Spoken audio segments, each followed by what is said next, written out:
Lockdown के दौरान एक केस बहुत ही ज़्यादा न्यूज़ में रहा था, बहुत ही ज़्यादा वायरल रहा था, जिसके बारे में हम सबको पता है, और वो था श्रद्धा और आफ्ताब वाला केस, जहां पर आफ्ताब ने श्रद्धा को मारकर उसकी बॉडी के लगभग 35 टुकड़े कर दिए थे। ये केस काफ़ी ज़्यादा वायरल रहा था, काफ़ी ज़्यादा न्यूज़ में रहा था, लेकिन इसी के कुछ दिन बाद, कुछ समय बाद एक और केस होता है, निक्की यादव मर्डर केस। इस केस को उतनी ज़्यादा हाइप नहीं मिली, हालांकि न्यूज़ वालों ने इसके ऊपर भी बात करी थी। ये केस भी न्यूज़ में काफ़ी दिनों चला, लेकिन सोशल मीडिया पे ये उतना ज़्यादा वायरल नहीं रहा, जिसकी वजह से काफ़ी कम लोग इसके बारे में जानते हैं। तो आज हम इसी केस को कवर करने वाले हैं और इस केस के बारे में एक एक डिटेल आपके साथ शेयर करने वाले हैं। नमस्कार दोस्तों, मेरा नाम है वीर और स्वागत करता हूं आपका एक और क्राइम की सच्ची कहानी में, जिसको सुनने के बाद हो सकता है कि आपके होश उड़ जाएं। शुरू से शुरू करते हैं। निक्की यादव, जिसका जन्म झज्जर हरियाणा में हुआ था सन 2000 में, अपने पिता सुनील यादव के संग रहा करती थी। निक्की यादव 3 भाई बहन थे, जिनमें से निक्की यादव सबसे बड़ी थी और उसके छोटे 2 भाई बहन और थे। निक्की यादव बहुत ही ब्राइट स्टूडेंट थी, पढ़ने में काफ़ी ज़्यादा तेज थी और डॉक्टर बनना चाहती थी। तो सन 2018 में जैसे ही उसकी 12th कंप्लीट होती है, तो वो अपने घर वालों से परमिशन लेके नीट की प्रिपरेशन करने के लिए, डॉक्टर की तैयारी करने के लिए दिल्ली के आकाश इंस्टीट्यूट में एडमिशन ले लेती है और सीधा हरियाणा से वो दिल्ली चली जाती है अपनी आगे की पढ़ाई करने के लिए। तो निक्की अपनी पढ़ाई के लिए, अपनी कोचिंग के लिए पब्लिक ट्रांसपोर्ट का इस्तेमाल किया कर, पब्लिक ट्रांसपोर्ट, कभी बस कभी ऑटो, इस तरीके से वो अपनी कोचिंग तक जाया करती थी। तो उसी बस में, उसी ट्रेवलिंग के दौरान उसकी मुलाकात होती है साहिल गहलोत नाम के इंसान से। साहिल गहलोत जो कि 1997 में पैदा हुआ था और वो दिल्ली का ही रहने वाला था। बेसिकली वो दिल्ली में एसएससी की तैयारी कर रहा था, निक्की नीट की तैयारी कर रही थी। डेली एक ही बस से जाना, डेली एक ही डेस्टिनेशन पे जाना कोचिंग के लिए। तो इस तरीके से ऑब्वियसली जब आप डेली किसी एक इंसान के साथ ट्रैवल करते हो, आपको दिख रहा है कि हाँ यार ये इंसान भी डेली ट्रैवल करता है इसी बस से, हाँ ये भी कोचिंग जाता है, तो कहीं ना कहीं फिर आपका मन करता है कि लाओ इससे बात करके देखें कि ये क्या कर रहा है, वो क्या कर रहा है। तो इस तरीके से कैसे भी करके उन लोगों की बातचीत हो गई चालू, निक्की और साहिल की। साहिल जो कि जैसा मैंने बताया दिल्ली में रहता था, उसके फादर थे जिनका नाम था विजेंद्र गहलोत। विजेंद्र इंपॉर्टेंट रोल है, इंपॉर्टेंट कैरेक्टर है, इसको याद रखना। इसके बारे में हम बाद में डिस्कस करेंगे वीडियो के एंड में, ठीक है। दोनों में अच्छी बातचीत हुई, दोनों में अच्छी खासी फ्रेंडशिप हो गई। देन उसके बाद फिर ऑब्वियसली ये दोस्ती फिर प्यार में बदल गई और दोनों एक दूसरे को डेट करना चालू कर देते हैं। खाने पे जा रहे हैं साथ में, क्योंकि ऑब्वियसली फैमिली मेंबर तो कोई साथ में रह नहीं रहा। जो साहिल के जो पेरेंट्स थे वो लोग भी गाँव में रहते थे, दिल्ली में नहीं रहते थे, ठीक है। सब कुछ ठीक चल रहा था, सब कुछ नॉर्मल चल रहा था, इनका रिलेशन अच्छा चल रहा था। फिर एक दिन ये लोग डिसाइड करते हैं कि हमें लिव इन करना चाहिए। लिव इन हम सबको पता है क्या होता है, लड़का लड़की शादी से पहले साथ में रहते हैं और जो भी करते हैं, ठीक है। तो ये लोग डिसाइड करते हैं कि लिव इन में रहना चाहिए। एक कमरा ले लेते हैं, दोनों लोग उसमें रहने लगते हैं, सब कुछ ठीक चल रहा था।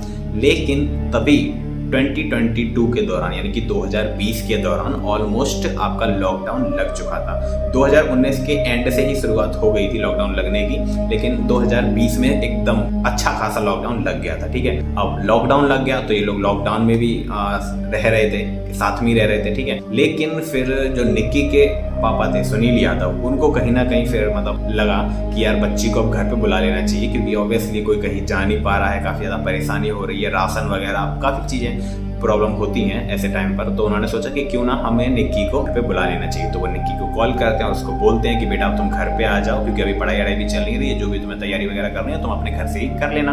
तो निक्की भी उनकी बात को टालती नहीं है और वो साहिल से ये वादा लेके कि तुम मुझे डेली कॉल करोगे, डेली टेक्स्ट करोगे और डेली मेरे से बात करोगे, बेसिकली ये वादा लेके साहिल से वो चली जाती है सीधा अपने घर पे, अपने फादर के पास, ठीक है। सब कुछ ठीक चल रहा था, घर पे जाके ये लोग नॉर्मली अपना बातचीत करते रहते हैं, सब कुछ ठीक चल रहा होता है। तो इसी तरीके से फिर थोड़ा थोड़ा टाइम बदलने लगता है, मतलब टाइम आगे बढ़ने लगता है। फिर क्या होता है, फिर होता ये है कि साहिल के बारे में मैं आपको थोड़ा सा बता दूं। साहिल जो कि अपने फादर से बहुत ज़्यादा डरता था, मतलब बचपन से लेकर अभी तक उसको सबसे ज़्यादा अगर किसी से डर लगता था तो वो अपने फादर से ही लगता था। और अपने फादर से वो इतनी बड़ी बात छुपा कर बैठा था अपने रिलेशन की, अपने लिव इन की। तो कहीं ना कहीं उसकी फटी पड़ी थी कि हाँ यार अगर पापा को किसी दिन इसके बारे में पता चल गया तो काफ़ी लेने के देने पड़ जाएंगे। बहरहाल सब कुछ ठीक चल रहा था। देन फिर निक्की और ये साहिल डिसाइड करते हैं कि हमें फिर से मिलना चाहिए। तो ठीक है, निक्की आ जाती है, ये लोग मिलते हैं, सब कुछ ठीक होता है। ठीक, सब कुछ मिलने के बाद निक्की फिर दोबारा अपने घर पे चली जाती है, साहिल दोबारा अपने घर पे चला जाता है। लेकिन इस बार चीजें चेंज हो जाती हैं। चेंज हो जाती हैं। साहिल के फादर जो होते हैं विजेंद्र गहलोत, वो साहिल को बोलते हैं कि भाई अब तू बड़ा हो गया है, तो अब हम तेरी शादी करवा देते हैं, तेरे लिए लड़की वगैरह ढूंढना चालू कर देते हैं। अब जैसा कि मैंने बताया कि साहिल के अंदर इतना गूदा था नहीं कि वो अपने फादर को ये बोल सके कि भाई मैं पहले से ही एक रिलेशन में हूँ, मैं लिव इन कर रहा हूँ, तो मैं उससे ही शादी करूंगा, मैं वहां पर शादी नहीं कर सकता जहां पर आप कह रहे हो। इतना उसमें था नहीं, इतनी दमखम उसमें थी नहीं। तो जैसा कि होता है तो फटाफट उसके पापा तुरंत की तुरंत लड़की भी ढूंढ देते हैं। हाल की हाल हो सकता है उन्होंने पहले से ही देख रखी हो, बाद में इसको बताया हो। लड़की ढूंढ जाती है, इसकी सगाई हो जाती है उस लड़की फिर। और अभी तक निक्की को इस बारे में कुछ भी नहीं पता। वो डेली निक्की से बात कर रहा है, डेली उसको टेक्स्ट कर रहा है, डेली कॉल कर रहा है, लेकिन ये नहीं बता रहा है कि उसके घर पे उसकी शादी की बात चल रही है और उसकी सगाई तक हो चुकी है। यानी कि जब साहिल की शादी होती है उसी के एक दिन पहले निक्की को ये बात पता चल जाती है कैसे भी करके कि साहिल की तो अगले दिन शादी है, यानी कि उसकी एक दिन बाद शादी है और उसकी सगाई वगैरह सब कुछ हो चुकी है। उसका रिलेशन जो उसका रिश्ता है वो डन हो चुका है। तो निक्की बहुत ही ज़्यादा मतलब घबरा जाती है, क्योंकि ऑब्वियसली उसका रिलेशन टूट रहा था इतने टाइम का। तो फिर वो साहिल को कॉल करती है, उसको मैसेज करती है, उसको मिलने के लिए बुलाती है। और ऑब्वियसली साहिल उसको मना कर नहीं सकता था, किस मुंह से मना करता। तो साहिल भी अपनी वर्ना कार उठाता है और सीधा अपने गांव से दिल्ली पहुंच जाता है, उसी जगह पर जहां पर उन्हें मिलना था। ठीक है, निक्की जहां पर उसने रूम ले रखा था वहां पर पहुंच जाती है पहले से ही। और निक्की एक गलती ये कर देती है कि वो अपने जो उसकी फ्रेंड थी उसको पहले कॉल करके बोल देती है कि मैं ऐसे ऐसे साहिल के साथ हूँ, क्योंकि ऑब्वियसली उसके दोस्तों को सब कुछ पता होता है, फैमिली मेंबर को किसी को नहीं पता कि ये लोग रिलेशन में है या हमारी बच्ची का या हमारे बेटे का कोई रिलेशन वगैरह। क्योंकि ऑब्वियसली यार middle class family, typical middle class family इस चीज़ को अफोर्ड नहीं कर सकते, एकदम से वो हजम नहीं कर पाते कि हमारा बच्चा किसी रिलेशन में। तो वो अपनी फ्रेंड को बोल देती है कि अगर मेरे घर से कॉल आता है तो उनको तुम ये बोल देना कि निक्की मनाली चली गई है घूमने के लिए। ठीक है, यहाँ तक सब कुछ ठीक चल रहा था। निक्की अपने रूम पे जाती है, साहिल को मिलने के लिए बुलाती है, साहिल अपनी कार लेके आता है, निक्की को वहाँ से पिक करता है और फिर ये लोग ड्राइव करते हुए जैसे ये लोग जाते हैं, फिर एक जगह पर इनकी जो बातचीत है वहाँ पर निक्की बोलती है कि तुमने मेरे साथ ये क्या किया, तुमने मेरे को धोखा दिया, तुमने इतने टाइम से मुझे अंधेरे में रखा है और तुम मुझे धोखा दे रहे हो, तुम मेरे साथ ऐसे कैसे कर सकते हो। मतलब वही रोना धोना, जितना वो निक्की बेचारी रो सकती थी वो साहिल के सामने रोती है कि नहीं तुम एक काम करो, तुम अपने घर वालों से मना कर दो शादी के लिए, और अगर वो लोग नहीं मानते तो तुम मेरे साथ अभी और इसी वक्त यहीं से कहीं भाग चलो, या तो गोवा भाग चलो या फिर हिमाचल वगैरह कहीं भाग चलो, लेकिन तुम ये शादी नहीं कर सकते। तो इस तरीके से वो उसको कन्विंस करने की कोशिश करती है साहिल को। लेकिन जैसा कि मैंने आपको बताया, साहिल दूसरी तरफ अपने फादर से बहुत ज़्यादा डरता था, अपनी फैमिली की बहुत ज़्यादा रेस्पेक्ट करता था, कहीं ना कहीं उनकी इज्जत की उसे बहुत ज़्यादा चिंता थी अपनी फैमिली की। क्योंकि ऑब्वियसली एक जॉइंट फैमिली में अगर आप रह रहे हो, गांव के एरिया में अगर आप रह रहे हो और ऐसी चीज़ अगर पता चलती है कि आपका लड़का लड़की लेके भाग गया, बहुत ज़्यादा बेइज्जती होती है। मिडिल क्लास फैमिली की बात कर रहा हूँ, हर जगह बेइज्जती होती है यार, मिडिल क्लास हो, अपर क्लास हो, लोअर क्लास हो, हर जगह बेइज्जती हो जाएगी अगर ये पता चलेगा कि आपका लड़का लड़की लेके भाग गया। ठीक है, होगी कि नहीं होगी। तो सेम चीज साहिल सोच रहा था, साहिल उसको कन्विंस करने की कोशिश कर रहा था निक्की को कि यार अब हमें इस रिलेशन को यहीं खत्म कर देना चाहिए, इससे ज्यादा मैं इसको नहीं चला सकता वगैरह वगैरह। लेकिन निक्की पहले तो रोती रही, सब कुछ करती रही। अब यहाँ पर मैं आपको एक चीज बताता हूँ जो आपकी लाइफ में बहुत ज्यादा काम आ सकती है अगर आप रिलेशनशिप में हो तो। केस से रिलेटेड नहीं, केस से थोड़ा हटके है, पर सुनना ध्यान से। अगर आप रिलेशनशिप में हो और आपका पार्टनर आपको छोड़ने की बात करता है तो मैच्योरिटी इसी में है कि आप उसको तुरंत छोड़ दो। लेकिन हम लोग ऐसा नहीं करते। हम लोग क्या करते हैं, हम लोग उसको पकड़ने की कोशिश करते हैं कि भाई तू रुक जा, तू जो बोलेगा मैं वो करने को तैयार हूँ, लेकिन तू इस रिलेशन को तोड़ मत, तू मुझे छोड़कर मत जा। क्योंकि देखो, अगर सामने वाला बंदा आपसे सच में प्यार करता है तो वो सबसे पहले तो आपको छोड़ने की बात करेगा ही नहीं, वो आपके साथ मरने तक को तैयार हो जाएगा, लेकिन वो आपको छोड़कर नहीं जाएगा। लेकिन अगर वो आपको छोड़ने की बात कर रहा है तो इसका मतलब उसका आपके प्रति अट्रैक्शन पूरी तरीके से खत्म हो चुका है। हो सकता है जब रिलेशन स्टार्ट हुआ हो तब वो आपसे बहुत प्यार करता हो, लेकिन अब अगर वो आपको छोड़ने की बात कर रहा है और वो सीरियस है तो इसका मतलब उसका अब आपके लिए अट्रैक्शन खत्म हो चुका है। और अगर आप अभी रो धोकर, मिन्नतें कर कर, हाथ पैर जोड़कर, कैसे भी कर कर उसको मना भी लेते हो अपने साथ रुकने के लिए, इस रिलेशन को ना तोड़ने के लिए, तो मैं लिख कर दे सकता हूँ कि इन फ्यूचर किसी ना किसी वजह से, किसी ना किसी रीजन से आपका पार्टनर आपको दोबारा से छोड़कर जरूर जाएगा। इसीलिए अगर आपके अंदर थोड़ी सी भी मैच्योरिटी है और आपका पार्टनर आपको छोड़ने के लिए बोलता है तो उसको तुरंत छोड़ दो, क्योंकि फिर फ्यूचर में जाके वो आपको जरूर छोड़ेगा और हो सकता है वो वाला छोड़ना एक क्राइम का सीन बन जाए, एक क्राइम का रूप ले ले। सेम चीज यहाँ पर निक्की के साथ हुई। साहिल ने निक्की को मना किया कि अब इस रिलेशन को कंटिन्यू नहीं कर सकते। निक्की नहीं मानी, रोई, गिड़गिड़ाई, उसके हाथ पैर जोड़े, जितना मिन्नतें कर सकती थी सारी मिन्नतें करी, साहिल नहीं माना। बाद में निक्की ने एक तरीके से साहिल को एक अल्टीमेटम दे दिया कि देखो, अगर तुमने मेरे साथ भागकर शादी नहीं करी या फिर तुम मेरे साथ यहाँ से भाग के नहीं गए तो मैं तुम्हारी शादी पर, तुम्हारे मंडप पर आ जाऊंगी और तुम्हारी फैमिली को तुम्हारी सारी करतूतें बता दूंगी। अब जो भी साहिल अपनी ज़िंदगी में कुकर्म करता रहा होगा वो सारी बातें ऑब्वियसली निक्की को पता होगी, तो निक्की ने इस तरीके से उसको धमकी दी। अब जब निक्की ने ये बात बोली तो ऑब्वियसली साहिल को कहीं ना कहीं निक्की का नेचर भी पता होगा और वो जानता होगा कि निक्की थोड़ी सी सटकी हुई दिमाग की है और ये सच में मंडप पर आ जाएगी और ये कलेश करवा देगी। बस यही चीज़ साहिल को बहुत ज़्यादा ट्रिगर कर गई और साहिल कहीं ना कहीं बहुत ज़्यादा डर गया और वो बहुत ज़्यादा गुस्से में आ गया। उसने अपने कार में जो चार्जिंग केबल होती है जिससे हम लोग अपना फ़ोन वगैरह चार्ज करते हैं, उस केबल को उसने लिया, निक्की के गले पे बांधा और पूरी ताकत से उसको दबा दिया गुस्से में। अब ऑब्वियसली निक्की उससे बच नहीं सकती थी क्योंकि यार निक्की एक लड़की थी और साहिल एक हट्टा कट्टा लड़का था, तो निक्की की दम यहाँ पर घुट जाती है उस केबल की वजह से और निक्की की वहाँ पर हो जाती है मौत। ठीक है, बस स्टैंड की बात है, ये बस स्टैंड पर जाकर उसने कार रोकी थी और वहीं पर जाकर उसने निक्की को इस तरीके से मार दिया। लेकिन जैसे ही निक्की मर गई, निक्की एकदम शांत हो गई, वो कुछ बोल नहीं पा रही थी। फिर जाकर साहिल को ये रियलाइज हुआ कि यार ये मैंने क्या कर दिया। मतलब जिस इंसान से मैं बहुत ज़्यादा प्यार किया करता था, जो इंसान मेरे से सबसे ज़्यादा प्यार किया करता था, मैंने उसको ही जान से मार डाला और वो भी ऐसे टाइम पर जब कल मेरी शादी है। और ये बात यानी कि ये मर्डर उसने लगभग रात में किया था, यानी कि सुबह उठ के उसे शादी करनी थी। तो आप सोचो कि उसकी लाइफ में क्या भसड़ चल रही थी उस वक्त। ठीक है, तो अब मर्डर कर चुका है, वो सोचता रहा कि अब मैं इसका क्या करूं, इसकी बॉडी का क्या करूं, डर गया बहुत ज़्यादा। ठीक है, फिर उसको सडनली याद आया कि यार मेरे पास एक ढाबा जिसका नाम था खाओ पियो ढाबा, जो कि उसके फादर ने उसी के गांव में खोल रखा था। ठीक है, और ढाबे पे ऑब्वियसली छुट्टी होगी क्योंकि सब लोग शादी में व्यस्त हैं। तो उसने सोचा कि क्यों ना मैं इस बॉडी को ले जाकर अभी ढाबे में रख देता हूँ और बाद में शादी का पूरा कार्यक्रम करने के बाद मैं आऊँगा और इस बॉडी को निकाल कर जाकर फिर कहीं और डंप कर दूंगा, जो भी करूँगा उसने जो भी सोचा।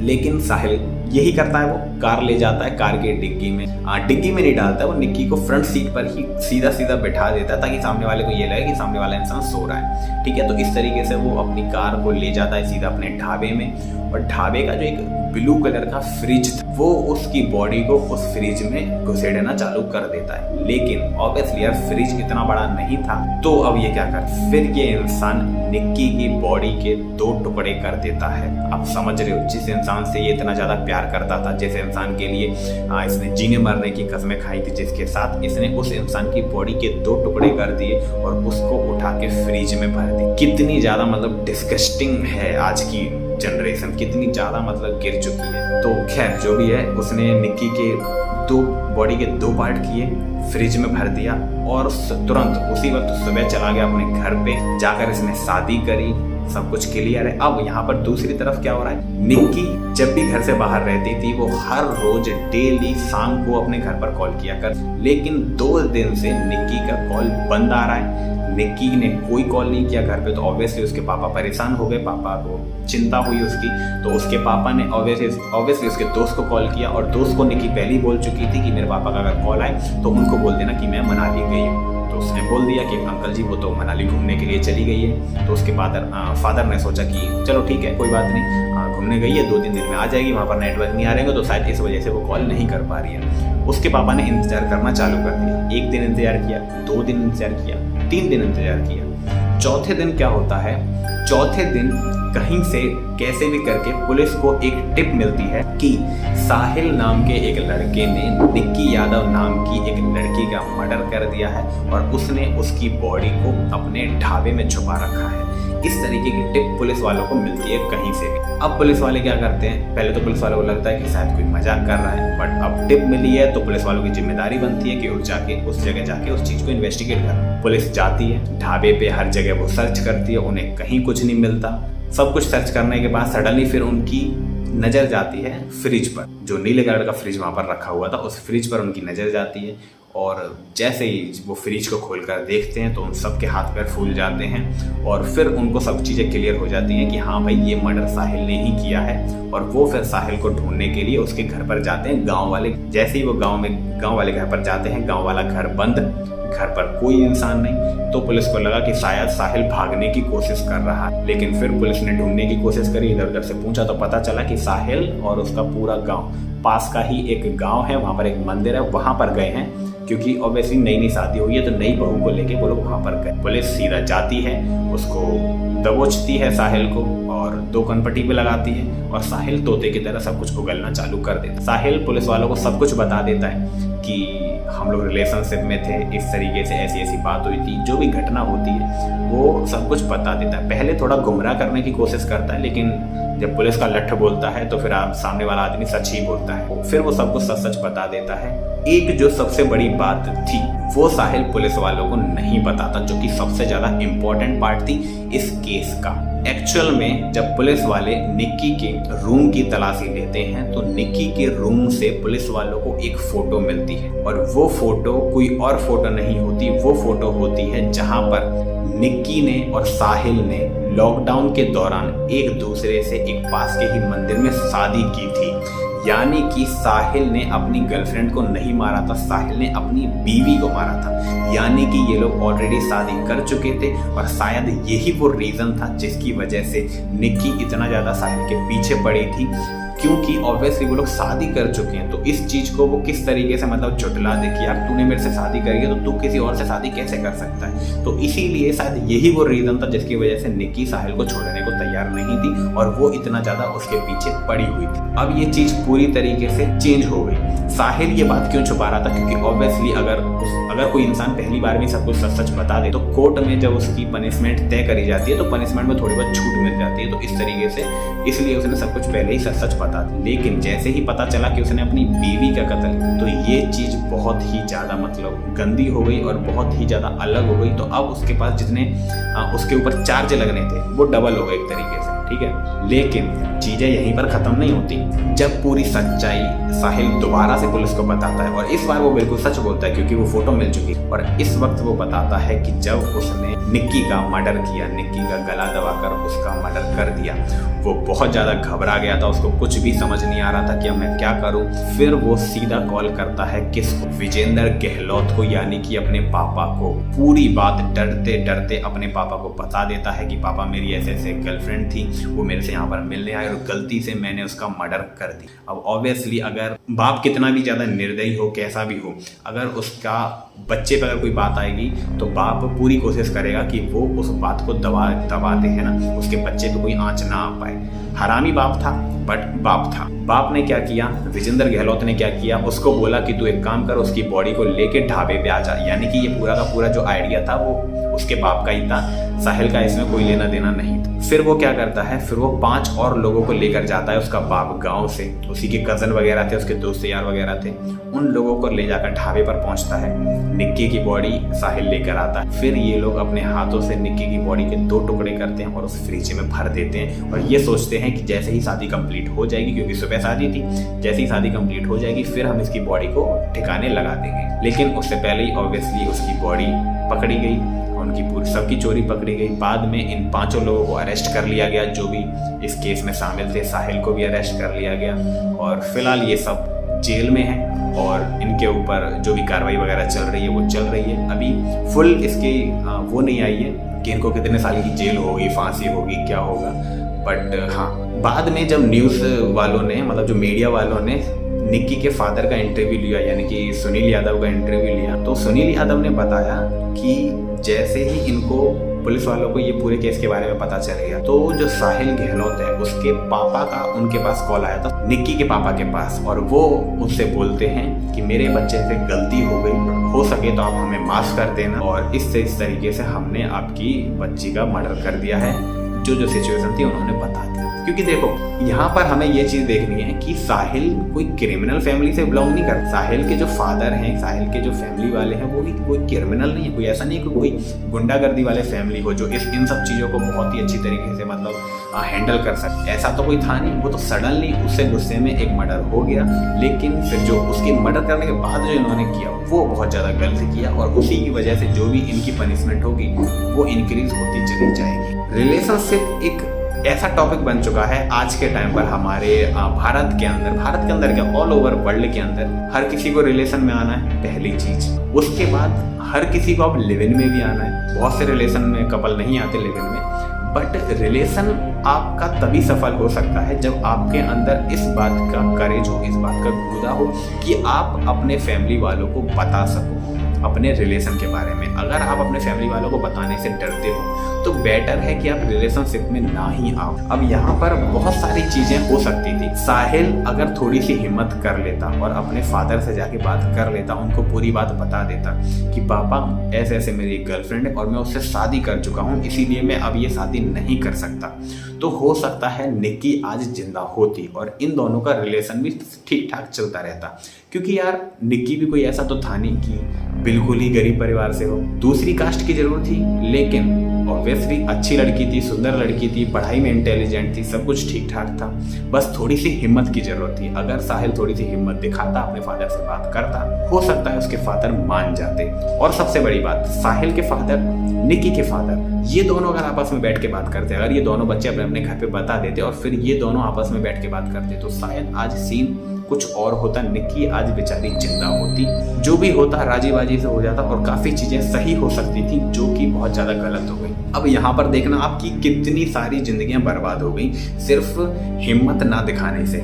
निक्की अपनी जान से हाथ धो बैठी, साहिल जेल में है, साहिल का बाप जेल में है, साहिल के 2 दोस्त जिन्होंने मदद करी थी वो भी जेल में, और साहिल के 2 कजन जिन्होंने मदद करी थी वो भी 2 जेल में है। यानी कि 5 और 2 7 लोगों की जिंदगी यहाँ पर बर्बाद हो चुकी है सिर्फ और सिर्फ हिम्मत ना दिखाने की वजह से। अगर साहिल हिम्मत करता, घर पे बता देता, तो शायद आज इन 7 लोगों की जिंदगी बर्बाद ना होती। इसीलिए चीजों को छुपाने से बेहतर है कि आप उसको खोल दो। अगर आप उसको खोल दोगे, घर पे बता दोगे, तो कहीं ना कहीं ऑब्वियसली यार घर वाले गाली देंगे, जूते बजाएंगे, तुम्हें उल्टा सीधा बोलेंगे, बुरा भला बोलेंगे, लेकिन ये चीजें कुछ ही दिन तक तुम्हारे साथ होंगी। एक टाइम बाद सब कुछ सफल हो जाएगा। भले वो लोग रिलेशन के लिए मानते हैं तब भी सब कुछ ठीक हो जाएगा, अगर नहीं मानते तब भी एक टाइम बाद आप अपने पार्टनर को भूल जाओगे और सब कुछ ठीक हो जाएगा, गाड़ी ट्रैक पर आना शुरू हो जाएगी। तो ये थी निक्की की स्टोरी। अगर आप लोग भी रिलेशन में हो तो यार संभल कर रहना और हर एक चीज़ बहुत ही सोच समझ के करना, मैच्योरिटी के साथ करना।